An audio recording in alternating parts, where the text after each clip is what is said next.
This is Lisa from Mobile Tech Review, and this is the Alienware X17. See, 17 says it there. R2. As you might guess, if you follow these things at all, R2 is the second generation. So we still have the same lunar light finish with the Legend 2.0 design and quad fans, new kind of cooling than Alienware introduced with the first generation. But now with Intel 12th Gen Alder Lake CPUs, Core i7, Core i9, 14-core CPUs for some significant performance there, and an upgrade to the latest NVIDIA RTX graphics with the TI designation at the end. This is a very powerful laptop. This is not a cheap laptop, though the pricing isn't bad versus the competitors, and it competes with the MSI Raider GE76, and we'll talk about that too, and we're going to look at it now. So this is a slim and light 17.3-inch gaming laptop. I'm doing this because, well, the light part, you know.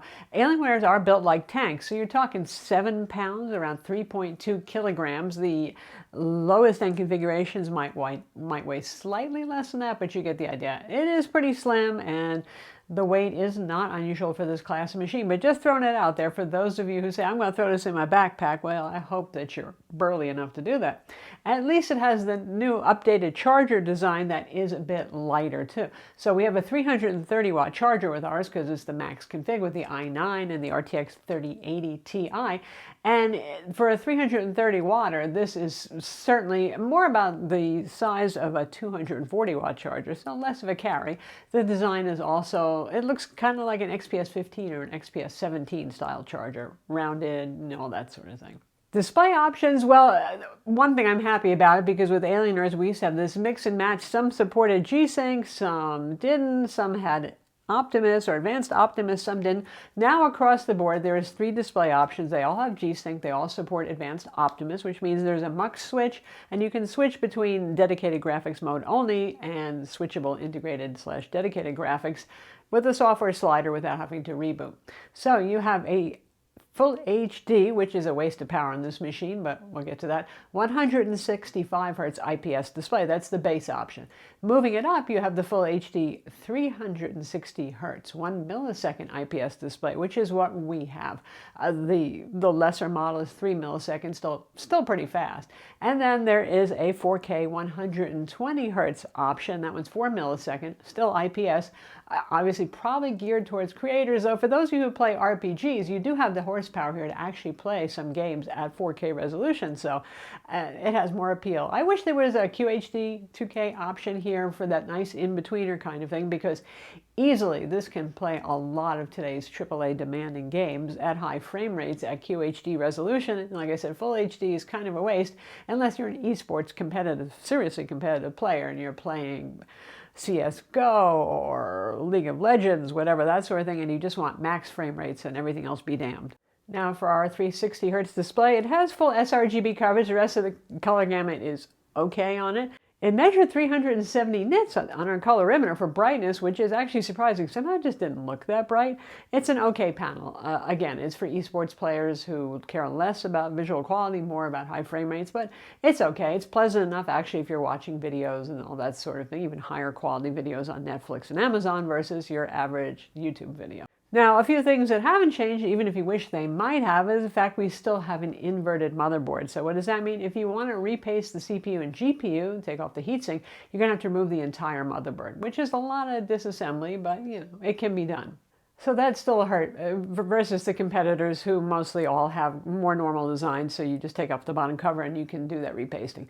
But on the upside, they have what they call Element 31 again, which is a combination of gallium, which is basically liquid metal, and silicone for better longevity and nice thermal behavior kind of thing. So it's a very good thermal compound that they're using here.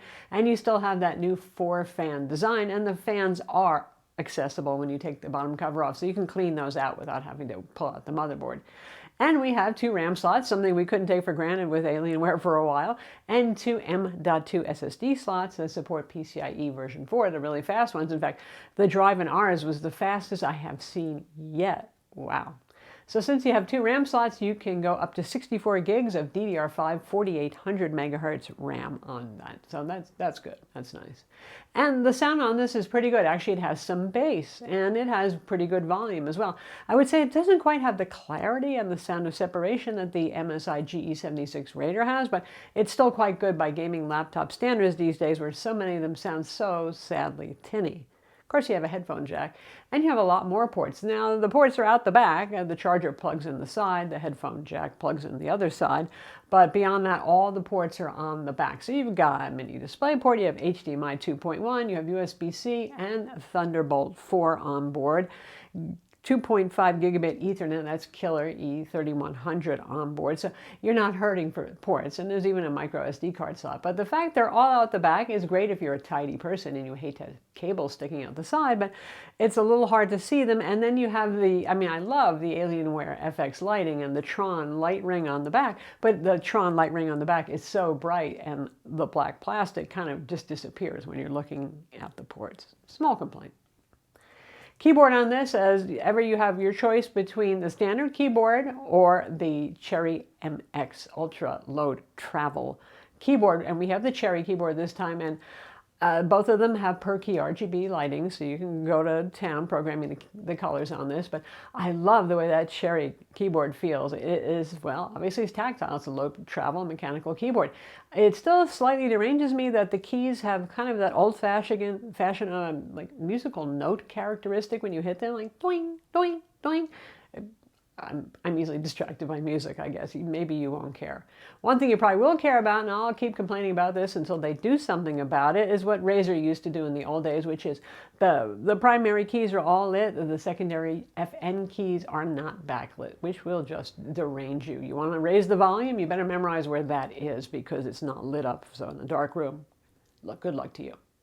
For software, we have the usual Alienware Command Center software, which, well, it does the job. It comes with 2 pre-programmed overclocks, both of which are pretty mild, but you could roll your own and experiment, and a bunch of different performance and cooling profiles. The power profile is pretty much set at balanced, but you get the idea. It's okay stuff, and it does give you programmability. We do have the Core i9 12900 HK overclockable CPU, so that can be a little bit more interesting. Now for our tests and for our gaming tests, we ran it in performance mode, and I did not overclock it in a custom way. I used Alienware's overclock 1 setting on this. So again, you could do your own. So performance and cooling, well, that's got that Alienware philosophy, excuse my French, but it's got balls to the wall, gonna run it at 100 degrees centigrade, even when gaming. Often we see in benchmarks, sure, it'll hit 100 degrees and throttle back some, but this will just run as close to 100 as it can when playing games. So it's up to you to change your fan curves and make adjustments if that bothers you. That's how Alienware rolls, take it or leave it. Different from the MSI GE76 Raider, where they obviously have a thermal limit programmed in. Usually it won't ever go past 95 centigrade. So that philosophy says something. So we have high-powered GPUs here. For example, the RTX 3080 Ti NR, 16 gigabyte, has 175 watts of power available to it, which is as high as you're going to get in a gaming laptop. Again, you're looking at the Raider if you want to see something similar in the sort of thin desktop replacement category. But the philosophy shows here, because when we run things like benchmarks, we can see that the CPU comes out ahead of the MSI, which has the exact same CPU, because they're letting the thermals run higher on this by a bit. Not a huge amount, though in the Cinebench there is a divide worth noticing there. But when it comes to GPU benchmarks, the Raider will score higher because it's not as thermally or wattage constrained, not as much of the heat band and the wattage band is being given to the CPU. So it works out. Honestly, the frame rates between the two of them in games aren't really that different.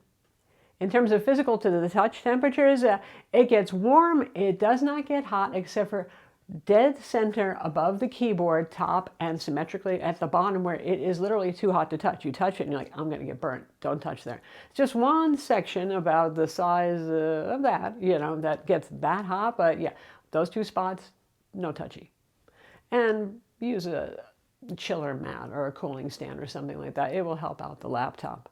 Now, in terms of noise, it's actually not that bad, huh? Maybe, well, you know, if you set the fans to turbo mode or crank them up, it will be. But even in running in performance mode, which really didn't get us more frames than running it on the balance mode in the Alienware Command Center, it's not that loud by gaming laptop standards. That doesn't mean that it's silent, duh, when you're gaming. No, you will hear it, but it's not that loud, certainly. So the 4 fans working together move a lot of air actually without having to get loud and whiny. So that's part of it as well. But again, if you adjust the fan curves up, you can get some noise, but it's pretty well done in terms of noise.